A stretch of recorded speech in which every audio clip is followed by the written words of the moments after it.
ہمارے حالات تو یہ ہو گئے ہیں. کبھی یہ نوجوان مسلم تدبر بھی کیا تو نے وہ کیا گردوں تھا جس کا تو ہے ٹوٹا ہوا تارا؟ تو دنیا کو سب سے پہلے آنکھ کی سرجری کا تصور دینے والے ہم لوگ ابن الہیثم کے جانشین ہیں، جنہوں نے دنیا میں سب سے پہلے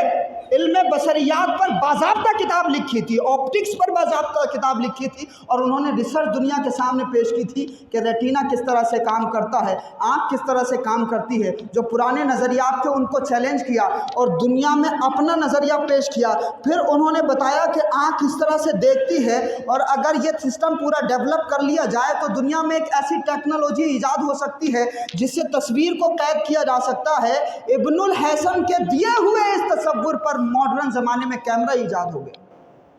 تصورات موجود تھے، ہمیں تو قرآن پڑھنے کی فرصت نہیں ہے، اس پر دھول چڑھ رہی ہے، تو علم بصریات پر لکھی ہوئی کتابیں ہمیں پڑھنے کی فرصت کہاں ہے؟ ہمارا حال تو یہ. تو اس زمانے میں جب کوئی ہارٹ کی سرجری کا تصور نہیں تھا، اس زمانے میں مسلمانوں نے دل کا علاج کر کے دکھایا دنیا کو. پڑھ کے کہاں سے آ رہے تھے یہ لوگ؟ تب کون سا آکسفورڈ اور کیمبرج تھا؟ نہیں جی، کوئی آکسفورڈ اور کیمبرج نہیں تھا. مسلمان کا جو مدرسہ ہوتا تھا اس زمانے میں وہ قرآن خوانی کے لیے نہیں ہوتا تھا. اس زمانے کے جو مدرسے تھے، اس زمانے کے جو جامعات تھے، وہ اس لیے نہیں تھے کہ فلاں مر گئے ہیں چلو جا کے 40 منٹ کی قرآن خوانی کرو. اس زمانے میں قرآن مرنے کے لیے استعمال نہیں ہو رہا تھا. اس زمانے میں قرآن مجید سے زندگی حاصل کی جا رہی تھی، روشنی حاصل کی جا رہی تھی. اس زمانے میں اس زمانے میں مردہ دلوں کو زندگی کرنے کی بات کی جا رہی تھی. تو اسی مدرسے سے روحوں کو مست کرنے والا جلال الدین رومی بھی پیدا ہوتا تھا، اور انہی مدرسوں سے جسموں کا علاج کرنے والا عبداللہ ابن سینا بھی پیدا ہوتا تھا. جامعہ نظامیہ بغداد، جامعہ فاطمیہ. اور کمال کی بات آپ کو بتاؤں میں کہ دنیا میں یونیورسٹی کی تاریخ جب بھی لکھی جائے گی تو ایک خاتون کا نام آئے گا. ایک خاتون ہے جس نے یونیورسٹی کا نظام دنیا کو دیا ہے، فاطمہ فہری. ان کے والد تھے محمد الفہری، وہ تیونس میں پیدا ہوئی تھی. دنیا میں یونیورسٹی کا، ہاسٹل کا اور مختلف شعبوں کو باضابطہ منظم کرنے کا رواج اس دنیا کو اگر کسی نے دیا ہے تو وہ اس امت کی ایک خاتون نے دیا ہے. آپ فاطمہ شیخ کو تو جانتے ہیں لیکن فاطمہ فہری کو نہیں جانتے. وہ فاطمہ فہری ہیں. جب ان کے والد کا انتقال ہو گیا تو وہ 2 بہنیں تھیں، ایک فاطمہ فہری، ایک مریم فہری. تو ان کے والد سے وراثت میں انہیں بہت ساری چیزیں ملی، لیکن انہوں نے سونا نہیں خریدا، انہوں نے ہیرے اور جواہرات نہیں خریدے. تربیت اچھی تھی، اپنے بزرگوں کی تاریخ سے واقفیت رکھتی تھی، رسول اللہ کے مشن کو دماغ میں رکھا ہوا تھا. تو اس فاطمہ فہری اور مریم فہری نے تیونس میں جامعہ قروین نام کی ایک یونیورسٹی قائم کی، اور پھر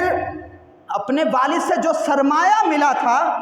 اللہ رب العزت کی بارگاہ میں سجدہ کرنے کے لیے انہوں نے زبردست ایک مسجد بنائی، اور ساتھ میں رسول اللہ کے اس پیغام اقرا پر عمل کرنے کے لیے ایک شاندار یونیورسٹی بنائی. اور اس یونیورسٹی کو اللہ رب العزت نے اتنی برکتیں عطا فرمائی کہ آج بھی اس یونیورسٹی سے ہزاروں طلبہ علم حاصل کر کے نکلتے ہیں. سبحان اللہ.